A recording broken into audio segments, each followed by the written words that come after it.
And this has been my kitchen.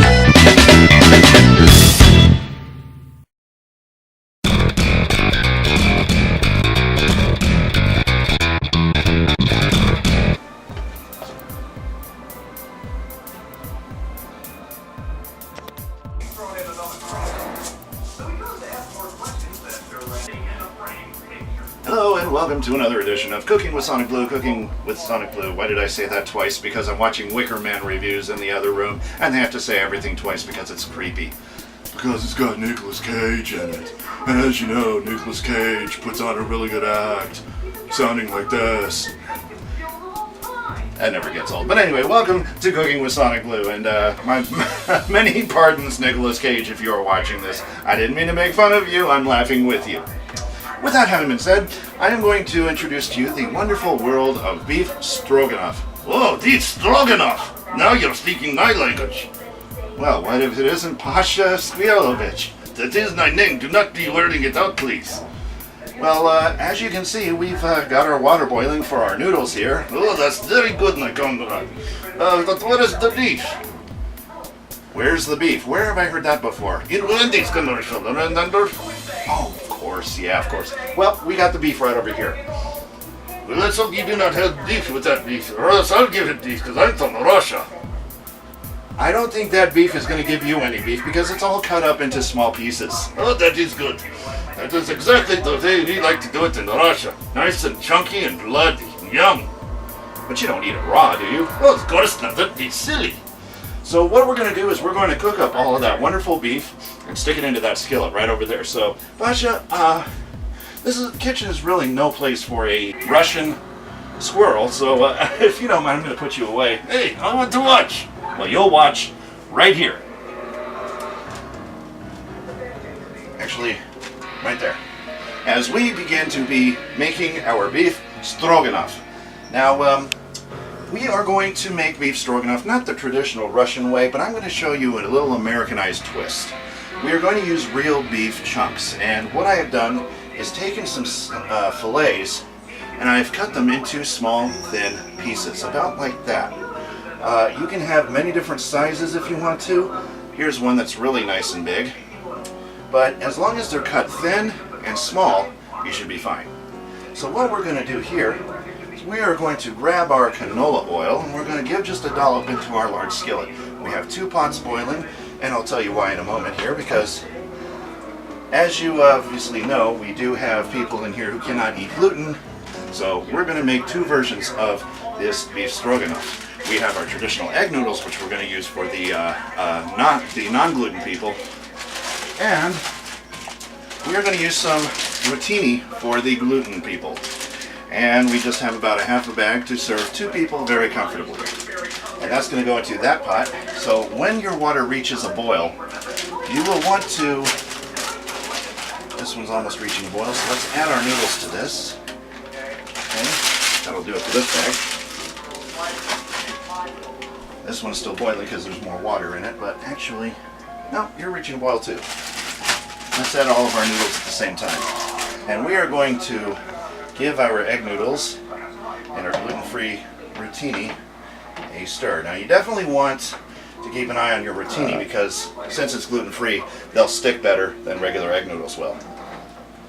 And it's mainly because they use rice flour in the place of regular flour. Wheat-enriched flour, I should say. And rice does tend to stick a lot better.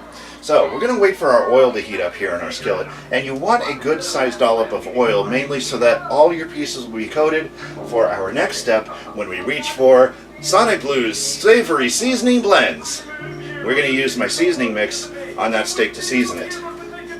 Now if you don't have any of this stuff, you can send me a message. I'll see if I can throw together a bottle for you. But for the time being, all you really need to add is a little seasoning salt, a little chili powder, a little garlic salt, or garlic powder, mind you, and onion powder, some thyme, some paprika, and maybe a little chili powder to spice it up a little bit. But all of those ingredients and much more will be found in this little bottle. And I do plan on actually releasing this on our website, so if you're interested in picking up some for yourself, keep tuning into the Opopets website in the store section, and I may actually start offering this stuff. So, with that having been said, now that we are done with our oil, we're going to put that back. And we'll just wait for this to heat up, and I'll show you exactly what we're going to do with those strips of beef.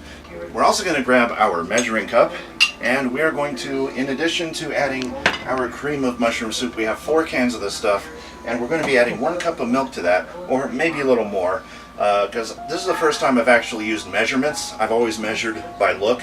So I'm actually going to study how much goes in to the ingredients making this beef stroganoff. Now we're starting to get that oil heated up nice, and you want to get it nice and hot so that you can take your meat and just cook it right up. But since that's warming up and the noodles are boiling, let's just take our meat anyhow and just kind of drop it into our skillet very carefully. Oh, that's perfect. Doesn't splatter everywhere. You want to get it to where it's not going to splatter you in the face or anywhere else for that matter. Make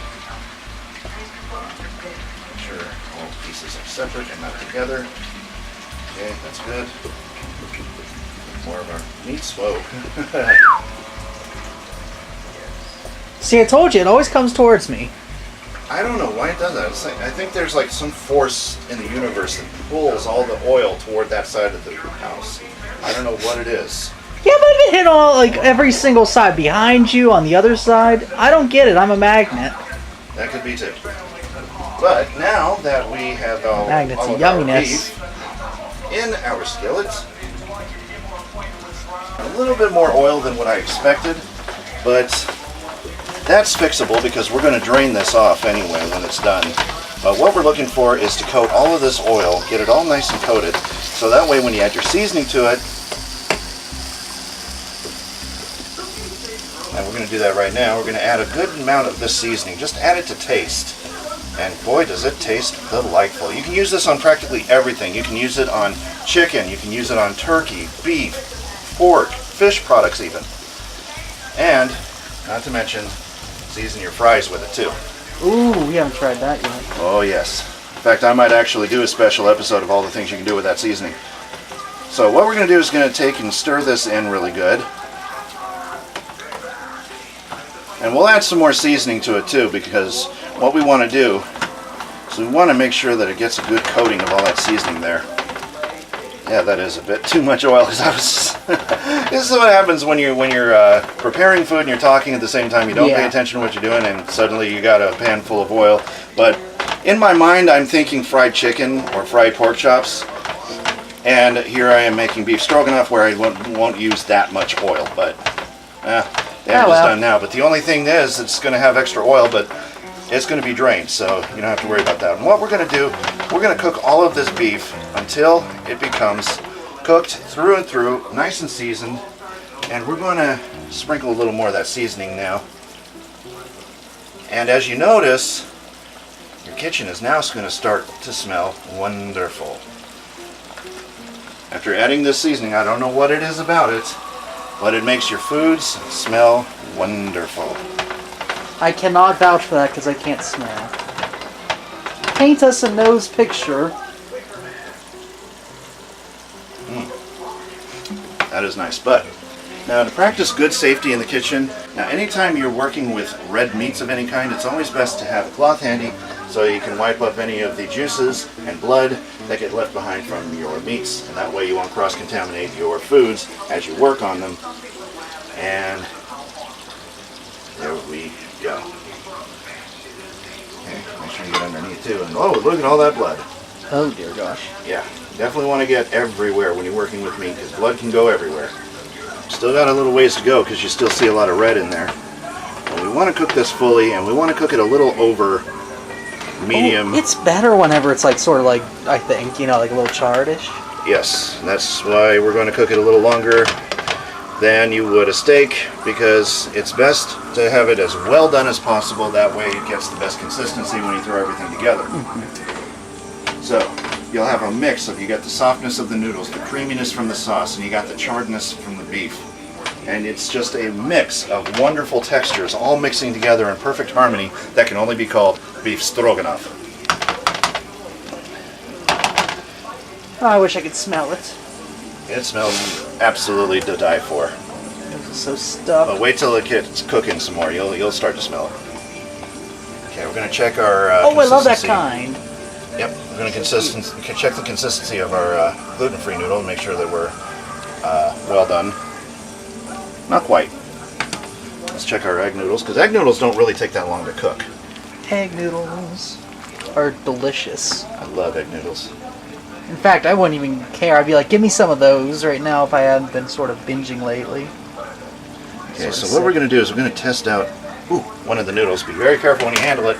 And once you get it, toss it back and forth from hand to hand. That way it'll cool down a lot faster and it won't be as hot on your hands. And then finally you'll be able to handle it. Little trick in the kitchen for you. So without further ado, let's test the egg noodle for its consistency. A little tiny bit longer. It's almost perfect. A little bit longer on the egg noodles, and we've got it. Now, as any good chef will tell you, it's okay to taste as you go along. In fact, it's kind of That's why they're so supported. big, usually. They're kind of supported that you taste as you go. If you don't taste as you go, then you don't know what you're serving to your guests, your family, your friends, or if you happen to work in a restaurant, your customers. Gordon Ramsay yelled at somebody over that really bad. Oh yeah. And with some chefs in certain cases, especially on Kitchen Nightmares, you have to taste as you go, especially when you're working with Italian food. Okay, now for the gluten-free variety. No, it needs to be longer. That one there has a very, very rough texture. You want soft. Softer the better, but don't make it too soft to where they just crumble and you know when you pick it up with your fork and it's just mush. You don't want that, but you still want noodles. So we want well done cooked noodles. The egg noodles are almost done. So what we're going to do is we are going to crank up the heat on these noodles and get them to cook to bring them up to the consistency of the egg noodles here a lot faster. Meanwhile, what we're going to do, make sure I grab the right spoon, is to stir our beef. And as you can see now, as it cooks, some of them are still red here. But as you can see, some of it actually has some charring to it, starting to char a little bit. So when you prepare this particular dish, you don't have to worry about constantly stirring it. It's not like stir fry where if you stir it and you stir it and you stir it, you cook everything evenly. With this, you can cheat a little and you can actually let it simmer, which is basically cook unstirred. You can let it simmer and it'll cook right up, and then occasionally stirring to move around the charred pieces of meat to get more of the meat to mix and get it cooked evenly that way. But anyway, you know how to cook your food, I'm sure. But I'm just now testing to see if I need to add any more seasoning, because I pretty much just dusted the tops of them before stirring and then dusted some more. But it'll probably take a pretty good amount of the seasonings here in order for you to be able to taste them. And if you can smell the beef over the seasoning, that means you don't have enough seasoning in your beef. This usually requires about 2/3 of a cup. But we are adding this to taste. For this amount though, we're looking at about maybe a cup's worth of seasoning. So what we're going to do is we're just going to play it by ear since we're adding this to taste, and we're just going to add a little bit at a time until we start to smell a constant combination of the beef and the seasoning. Because right now all I'm smelling is beef and not any of the seasoning. It could also be that I have too much oil in here. But what I'm going to go ahead and do is I'm going to let that cook. I'm not even going to stir that in. Let me just go over the tops of the outer edge here. Okay, a little more there. There we go. Now what I'm going to do is going to let that cook in a bit and let the oil sort of kind of coat it as it splashes up to the top, you know. And as it bubbles and splashes, it's going to help coat some of that seasoning up there, so that way when we stir it, you won't lose it in the oil. Now we're going to take our spoon here and give our rotini a stir, our gluten-frees. And we're going to test out the consistency with yet another noodle. Okay, here we go. Ooh. That wasn't that bad that time. Maybe I'm used to handling hot noodles. So just toss it back and forth in your hand from one hand to the other hand. It'll cool it off, and then eventually you'll be able to hold it, no problem. Now let's give it a taste. Perfect. Take it off the heat. That is perfect. Don't have to worry about that no more. Egg noodles, I know you're good. So, now all we gotta wait on is the beef, and the beef is almost done too, because now we don't see any more red pieces. So now we just gotta wait for that seasoning to kind of cook in to the surface of our beef. And then we'll turn it, and then sprinkle it some more, let it cook some more. And I figure about 5 more minutes on the beef, and we should have just about have it too. And then I'm gonna show you the next step, in which what we're gonna do is we're gonna drain off all of our noodles here. We're gonna start with the egg noodles, because I need that pot. But the gluten-frees, we're gonna drain those first off into a strainer, and then bring them back to the pot so that we can mix them in later with a combination of our cream of mushroom and our milk. So this is going to be a wonderful dish. Now a lot of people ask me, is this a traditional way of cooking? If this is not the traditional way of cooking Russian beef stroganoff, then what is traditional? Actually, I can tell you answer that question for you. You see, beef stroganoff is usually not cooked with a cream of Russian soup like you Americans have. Oh really? What do you use? Beef broth and smetana. Smetana. What he means is, what do you mean? What is smetana? Smetana is very good stuff, nice and creamy. Oh, you Americans call it sour cream. Oh, so it's with beef broth and sour cream, and that's what makes your sauce. Exactly. But if you do not have any of those things, then you can substitute it with some creamed and Russian soup. But frankly, I'm missing a good bowl of borscht. Borscht, that's a different recipe. Oh yes it is, very delicious. Well, different strokes for different folks. Really, I don't care too much for beets. Oh, that's the best part of borscht. That's the only part of borscht. No, not really. You use smetana in your borscht. What, do you throw smetana in your borscht? Yes, I do. And sometimes I throw my wife Morgana into the borscht. Morgana with smetana in the borscht. Hey, that sounds like a good song. Okay, well, I think you're going to go over here now. Don't throw anybody into the borscht, and do not throw anybody into my beef stroganoff. So you're going to sit here and watch while we continue this recipe. Morgana and smetana in the borscht. Morgana and smetana in the borscht. Morgana and smetana in the borscht. In the borscht. Borscht in the borscht. It could be a disco song. I don't know. I'm working my head around this. So yes, now we're starting to get a good whiff of the seasonings. There's going to be now enough seasoning in here to give it a very distinct flavor. And it's going to take a bit of seasoning to get you there. So it's not just going to be a sprinkle here, a dab here. It's going to take you a while to get there. It's kind of like seasoning ground beef for tacos, and they give it to you a good size in one of those envelopes. That's about the same amount you're going to need for this. So what we're going to do is, oh, it's starting to really smell like seasoning. So we're going to give it one final sprinkling right over the top, just like we did before. So remember, use your nose to detect when you have added the seasoning you need. And if you can smell the seasoning over the beef, then you are right there where you need to be. And you will use a considerable amount of this seasoning, and that's why I would like to offer it to you in my website if you're interested in trying my seasoning blend. This is really good stuff. And I'm not just saying that because I made it, I'm saying that because this tastes good on everything. And I sort of mixed it that way so that way you can enjoy it with everything.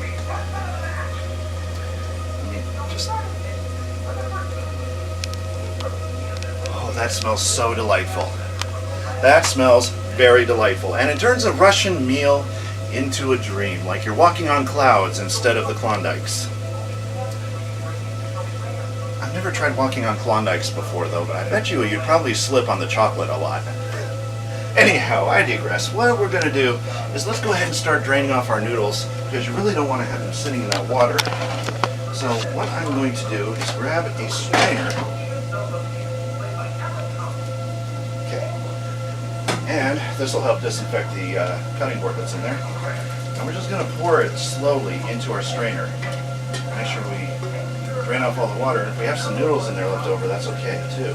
But I think it'll all fit in this big strainer. Yes, it does.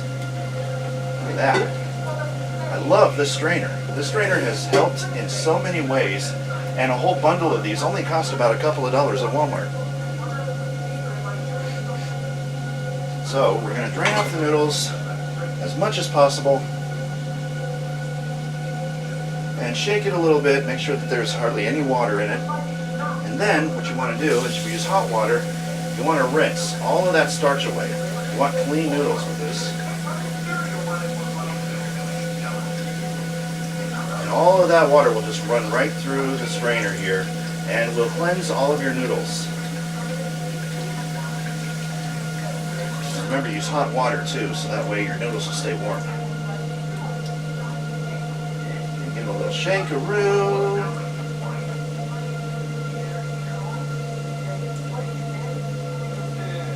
Okay. Now, since you're dealing with gluten-free, you kind of have to rinse the noodles and put them back in your pot, and you're ready to mix everything together. Now, for that, we're going to need the colander, so this might be a little bit too small. So, when that time comes, what we're going to do is take a whiff of our beef. Let's give it a little stir here. Now we're getting some charring to it. We're starting to really notice the charring. Nice and beautiful, if I do say so myself. Look at that. That is just what we need right there. And some of the seasoning is staying with the beef this time. So we're just going to give it a gentle stir. You don't need to really vigorously stir it. We also need to make sure we have things to protect our hands for draining that big beast. And with some protective hand gear, we're going to take up our pot holders, take up the pot, bring it over to the sink, and do the same thing here. Only this time I'm going to use this device, and this should enable me to drain off these noodles. And sure enough, it works. This was also acquired at Walmart too for 98 cents. It is a lifesaver in the kitchen. It really is. Give it a little shake, continue pouring, get all that water out of there. Now with the egg noodles, you really don't need to rinse them because they're made differently from their gluten-free noodles. Gluten-free, you really need to rinse all that starch out, but with egg noodles, there's really not any starch to it. So you really just need to drain off the noodles, and then once you've got that drained, you're going to set your drainer aside and just kind of pour the noodles into our glass bowl here, and we're going to use those later. Look at that, just perfect. Except for one. Okay. There's two stuck in here, so I'm just going to reach in and pull them out, pull them out, pull them out. There we go. Okay. Hot, hot.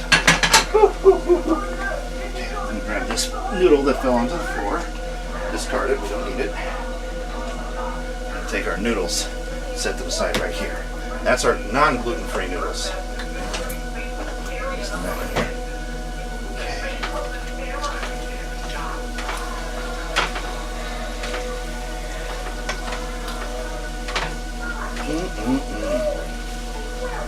Okay, our beef is just about done. In fact, what you're looking for now is if you got some scattered charring and you see the seasoning in there, it's still on the beef really good, then we're ready to drain. Now, since you're working with grease, drain this off as carefully as possible. I'm going to show you the best method to do this. Take a strainer, spoon all your beef into it, drain all the oil, and it should leave behind all the flavor that you put, well, most of it anyway, that you put into seasoning it. And all that oil will just drip right back down into the skillet again. And then you can save that oil for later if you really want to, but then if you save it for later, then you can discard it properly. Now we're going to just bob it up and down like this and get all of the oil to drip out of our beef. And we want to have this as oil-free as possible, so trying to just get as much of that oil out of there as possible. It's okay if it's a little bit oily, but this will at least allow your oil to cool so that you can dispose of it later on when it's cooled down. Okay? Why don't I carry you back over here? I'll leave you in the sink to drain the rest of the way. So what I'm going to do is carefully place this right into the drain, and the rest of that beef is going to drain right off in the drain there. Grab this spoon. Should be good now. In there, we are going to we're going to bring this one over here. And then what we're going to do with our cans of cream of mushroom, we're going to need 4 of the 10.5 ounce cans of cream of mushroom soup. And we're just going to pour that right in there. And we might need the aid of our spatula. There it is. Okay, if you got a spatula or a scraper, feel free to use those to your advantage, but the spatula works just fine. So we're going to just use the spatula, get all of that cream of mushroom in there, into our pot. Now with our noodle spoon, I'm going to stir, I'm going to turn on the fire. Apparently you do. I tell you, these things, they light when they want to, and they never light when you want them to. Okay, next we're going to go for our milk. Now doing this is going to help thin that out a bit. So we're going to start off with a cup of milk. For 4 cans worth, a cup of milk, that's a quarter cup per can. And then we're just going to check to see how the consistency. I think 1 cup should do it. I think 1 cup should do it. I think I've been guessing 1 cup every single time I do this. And it looks to be about the same amount I would use anyway. So yes, a cup of milk will do it just fine. We're going to cook this until the mixture starts to bubble. When it starts to bubble, then you want to add your noodles, you want to add your meats. One of my guilty pleasures, and I've never really talked about this on any of the Cooking with SonicBlu's, but one of my guilty pleasures is when I'm cooking and when I'm getting close to finishing, that's the time that I know I'm going to be having a glass of milk with our meal. I like to take a glass of milk and then we'll put this back in the fridge.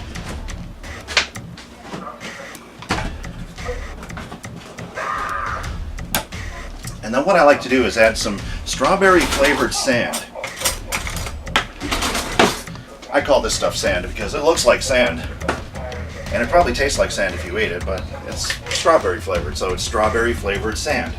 And we're going to need to pick up some more at the store, as now we're all out of sand. Oh yeah, you're starting to bubble too, already. Okay, let me give you a quick stir here. Turn down the fire. That away. Stir this up. Okay, that gave me just enough to turn my milk pink. Okay. Now, then what I like to do with my milk is I like to put it in the freezer. There we go. Okay, now by keeping it in the freezer, it'll start to grow a little bit of ice chunks on the top of it, and it'll be nice and really, really, really cold when I pull it out of there. And that's really good to do, especially on a hot summer night like this. So, I'm going to give this a couple more stirs, then we'll go over and grab our beef that we've left draining, and there should be very little to no grease dripping out of the bottom of that. So now we're just going to throw the beef right back into the pot here and stir it along with our mixture of cream of mushroom and milk. And stir it until your beef is nice and coated. Let it cook a little bit more than that. And under normal circumstances, if you only have the one type of egg noodles, then you would throw your noodles in, stir them up, and then you just let it cool for a little bit and then you'd serve it. But since we have 2 different types of noodles, we're going to serve this in a different way. Now some of your seasoning will already be mixed into the mixture here, so it's not going to be a white mixture anymore. Now it's going to be the seasoned sort of brownish kind of color. And this just really adds more to the color of having a beef dish. And it's just really amazing stuff when it works. But we are turning this into a nice beautiful mocha color with a combination of the beef, the seasonings, the cream of mushroom soup, the milk. Everything's just coming together really nicely. We're just going to let that go ahead and cook some more. We're going to let that, actually we're going to turn the fire down a little And what we're going to do is let that simmer for about 5 to 10 minutes before we add our noodles. Now what we're going to do is do the chef thing, and we're going to, yes, my finger is clean, we are going to taste the consistency. But if you don't want to stick it right into your pot, then just use your spoon. And what we're going to do is we're going to just take a little bit off that spoon. Oh man, that tastes nice. That tastes really nice. Okay, now that we've gotten the gluten-free out of the way, let's turn the rest of this into the regular way that I usually do this, which is taking all of your egg noodle and dumping it all into your sauce. Yeah, it will pack itself in, as you can see, but you just poke at it and it'll separate. And then what we're going to do is gently fold our noodle into the stroganoff sauce and mix everything together. In fact, you know what? This will go a lot better if we had 2 spoons. There we go. Now we're starting to look like stroganoff. Okay, here we go. Mix all of that together. That looks good. Looks like actual stroganoff, doesn't it? The correct answer is, da, it looked like real stroganoff.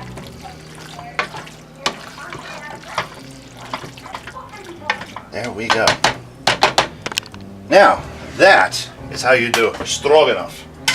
Not quite though, because this is Americanized stroganoff, and as a matter of fact, the name of the dish I gave it is SonicBlu's Creamy Beefy Stroganoff.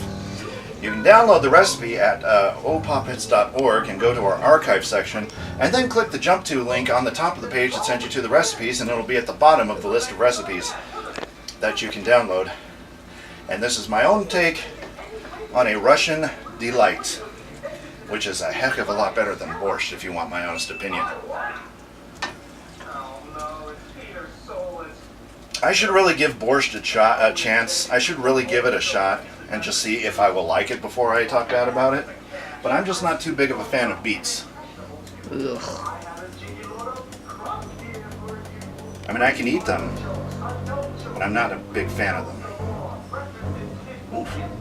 There we go. And sprinkle as much paprika as you want on there, and there you have beef stroganoff, done American style with a little twist of cream of mushroom soup, little milk, and lots of beef. And there's your finished result. So let's see how good it tastes. Okay, let's give it a little taste test before we wrap this episode up. Make sure we get the nice seasoning mix, or a mix of the seasoned beef and the egg noodle. Let's see how this turned out.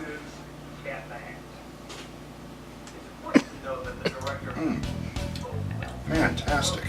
Wish you all good luck in your own kitchen if you decide to prepare this for yourselves. And if you do it exactly the way we did it here, your beef stroganoff will make all of your family members go, "My goodness, this is good enough to be Russian." But it isn't. So from all of us here at Cooking with SonicBlu, this is SonicBlu Dartfold wishing you lots of luck in your kitchen. And remember, if you're not cooking good, you're not eating good. So see what you can do to prepare some really good foods for your family tonight and every night. So take care and see you next time.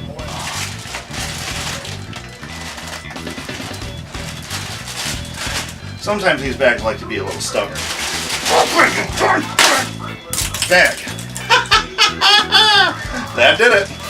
Lost a few along the way. But we salvaged the rest of them. So let me get this in there, and I'll pick up these pieces right now. And we get our mighty stirring spoon. That's a ladle. We get our, where is our spoon? Wait a minute. It's in here. That's our spoon. I'm going to test the consistency and the heat of the oil here by waving my hand gently over the pan, because it's not turned on yet. That would help, because that's probably why I don't feel any heat coming from the oil. I'm going like this and there's no heat, and then I realize I forgot to turn it on. So see, even cooks of the kitchen can be forgetful every once in a while. It's okay. I wonder if Pasha ever had that happen. Pasha, you're doing a headstand on the potatoes. Here, sit there like a good squirrel and watch. Here, protect my mushroom soup. There you go, protect my soup. I am going to look for the paprika now. Paprika, paprika. Isn't it that every time you go into your spice rack and you're looking for a specific spice and it's just like looking for your kids in Kmart? Paprika! Peekaboo! Paprika! Come out, Paprika! Where are you? Paprika! Whoa! Oh, I see you. That was cool. Paprika, don't mess up with a parent who can stir meat and look for paprika at the same time. Polo. And do a good job doing it too. Do not want to get into He's a parent's Mr. way Mom. who can do this. There's the paprika. He was hiding in the back. Well, what do you think of it, Pasha? Yes, not Russian. It'll do. Thank you. Hey, wait a minute. That's mine.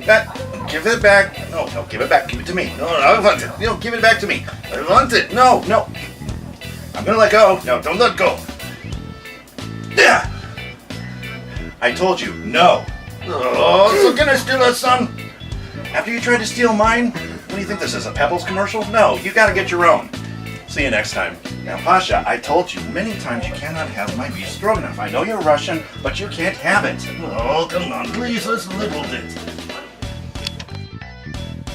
I'm a fire in my laser!